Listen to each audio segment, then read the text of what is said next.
Welcome back to Startup Street. Science-backed women's health brand Avni Wellness has raised 4 crore rupees from investors, including Dr. A. Velumani, and is already planning a 15 crore rupee follow-on round as it builds an integrated women's health platform. To tell us more, joining me now is Sujata Pawar, the founder of Avni Wellness.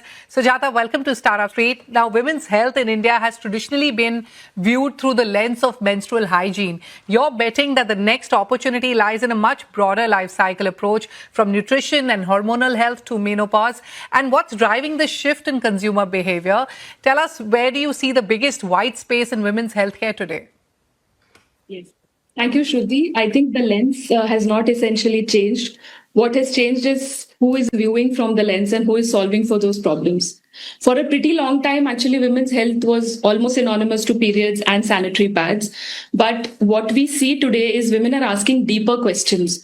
Questions like, how much plastic is really there in my pad? Why am I constantly tired even after sleeping for so long? This is the biggest shift. I feel women are no longer asking, how do I treat a symptom or a problem? They're essentially asking, how do I stay healthy? How can I live a fuller life? And this drive is a combination of, I think, greater awareness, better access to information. Women today are connecting the dots between nutrition, hormones, gut health, and their menstrual cycle. Yes. Biggest white space I feel is solving for different life stages, from the first period to menopause. And this is exactly where we come into picture. Okay. For us, menstruation is not just a destination. It is a visible indicator of a woman's overall health. And we need to solve it with science-backed and safe solutions. Absolutely, Sujata. And, you've, like I mentioned, you've just raised 4 crore rupees from investors, including Dr. A. Velumani. You're already planning to raise another 15 crore rupees within the next year. What milestones are you targeting before the next round, and how will this capital accelerate the business? The biggest milestone that we are looking at is expanding the portfolio. We have essentially set up our menstrual care and the incontinence care portfolio. We want to widely expand the nutrition and hormonal wellness portfolio. Okay. At least introducing 13 to 15 products in the coming couple of years. That is the biggest milestone which we want to achieve. And while we do this, we want to build an army of 10,000 women micro-entrepreneurs, which will help us take these products broader India. Speaking of products, one of your products is India's first patented antimicrobial reusable sanitary pad. And while another focuses on liposomal iron supplementation to tackle iron deficiency, help us understand your innovation strategy.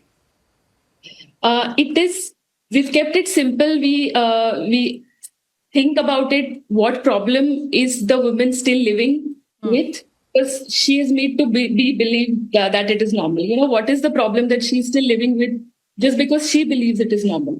So because of our helpline number, we actually spend a lot of time listening to customers, and some of essentially come from those conversations. A classic example is our patented product, the pad that you said, the period panties. 60% of India is still comfortable using cloth. They just wanted advanced and modern solutions that would prevent them from infections and so do not compromise on the comfort and the performance. Yes. And yes, go ahead. Similarly, when we launched this product, during our conversations, the iron deficiency range came up, where a mother of 11-year-old was very concerned about her daughter losing a lot of period blood. She was more concerned about, what about the iron levels? If she's going to lose so much blood, what do I do about it? I don't know. So that is where what about launching the iron range? Yes. It's really simple, nothing that's trending. Simple solutions, meaningful solutions to genuinely improve the quality of the life. Sure. Sujata, let's talk numbers now. What is your current revenue run rate? Which categories are growing the fastest today? And, menstrual hygiene, nutrition, PCOS, or hormonal wellness? And when do you expect the business to achieve sustainable profitability at scale? So we are tracking at a 15 crore ARR right now, and plan to achieve profitability by the mid next year, March or April in the next year. All right. So That is pretty much in place. The fastest growing categories definitely are the nutrition and the hormonal wellness range that we are getting into. Small range just started, but it's definitely at the cusp of becoming something really big. Okay. So, Jata, around 75% of your revenues currently come from digital channels, but you're also building, like you mentioned earlier, a network of 10,000 women micro entrepreneurs across Bharat. How important will offline community-led distribution be in driving the next phase of growth?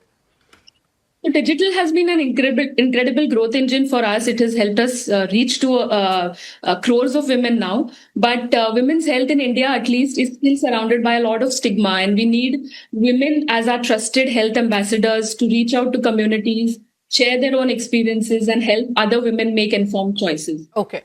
Us, this network of women or this army of women is just not about offline versus online.